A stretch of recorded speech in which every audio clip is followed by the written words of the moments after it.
একটি কৌশল অবলম্বন করব, যার কারণে কোনো মানুষ তোমাকে দোষারোপ করতে পারবে না। সেই কৌশলটি হচ্ছে, আমি প্রতিটি মানুষের মৃত্যুর জন্য একটি কারণ তৈরি করে দেব। কেউ হয়তো দুর্ঘটনার মাধ্যমে মৃত্যুবরণ করবে, নয়তো অসুস্থতার কারণে মৃত্যুবরণ করবে, যার জন্য কেউ তোমাকে দোষারোপ করবে না, বরং অসুস্থতা এবং দুর্ঘটনাকেই দোষারোপ করবে।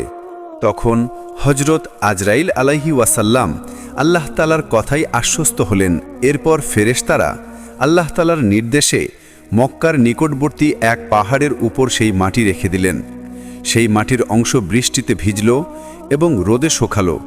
এভাবে কয়েক বছর অতিবাহিত হওয়ার পর আল্লাহ তালার কুদরতি কারিশমায় হজরত আদম আলাইহি ওয়াসাল্লামের দেহের আকৃতি গঠিত হল। তখন আল্লাহ তালা হজরত আদম আলাইহি ওয়াসাল্লামের এই দেহটিকে বেহেশতে নিয়ে যাওয়ার জন্য ফেরেশতাদেরকে আদেশ করলেন। হুকুম পাওয়া মাত্র ফেরেশতারা ওই দেহটিকে বেহেশতের দিকে নিয়ে চললেন। অতঃপর বেহেশতে পৌঁছার পর সেই দেহটিকে দীর্ঘদিন আত্মাবিহীন অবস্থায় বেহেশতে রেখে দিলেন। এদিকে দলে দলে ফেরেশতারা এসে মূর্তিরূপী হজরত আদম আলাইহিস ওয়াসাল্লামের নিথর দেহকে দেখে আল্লাহ তাআলার দরবারে শুকরিয়া আদায় করত এবং খুশি প্রকাশ করত আর বলাবলি করত, এটাই সেই দেহ, এই হবে আল্লাহর পক্ষ থেকে খলিফা। পৃথিবীতে তিনি আল্লাহর হুকুমকে বাস্তবায়ন করবেন।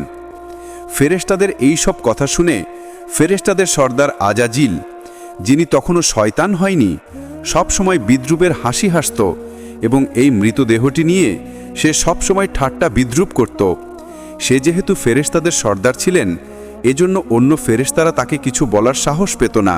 এরপর আল্লাহ রব্বুল আলামিন ফেরেশতাদের মধ্য থেকে হজরত জিব্রাইল, মিকাইল, ইসরাফিল এবং হজরত আজরাইল আলাইহিকে আদেশ করলেন, হে আমার ফেরেশতারা, তোমরা আরশে আজিমে যাও এবং সেখান থেকে আদম আলাইহি ওয়াসাল্লামের রূহটা এনে তার শরীরের মধ্যে পতিত করে দাও।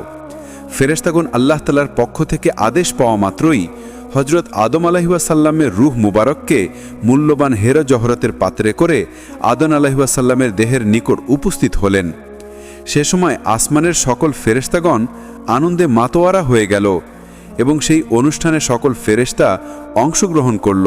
কিন্তু আজাজিল ফেরেশতা উর্ফে ইবলিশ আল্লাহর এই কাজে সন্তুষ্ট নয়।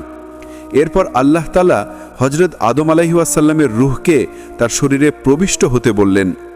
এরপর উক্ত রূহকে হজরত আদম আলাইহি ওয়াসাল্লামের দেহে পতিত করে দেওয়া হলো।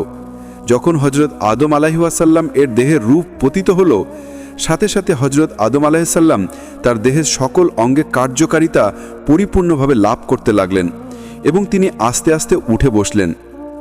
বসার সাথে সাথে হজরত আদম আলাইহিস সাল্লাম একটি হাঁচি দিলেন এবং নিচ থেকে পাঠ করলেন, আলহামদুলিল্লাহ। আল্লাহ রব্বুল আলামিন অত্যন্ত খুশি হলেন এবং তিনি বলে উঠলেন, ইরার হামুকাল্লাহ। অতঃপর হজরত আদম আলাইহিস সাল্লাম নিজ অস্তিত্ব লাভের শুকরিয়া হিসেবে 2 রাকাত নামাজ আদায় করলেন।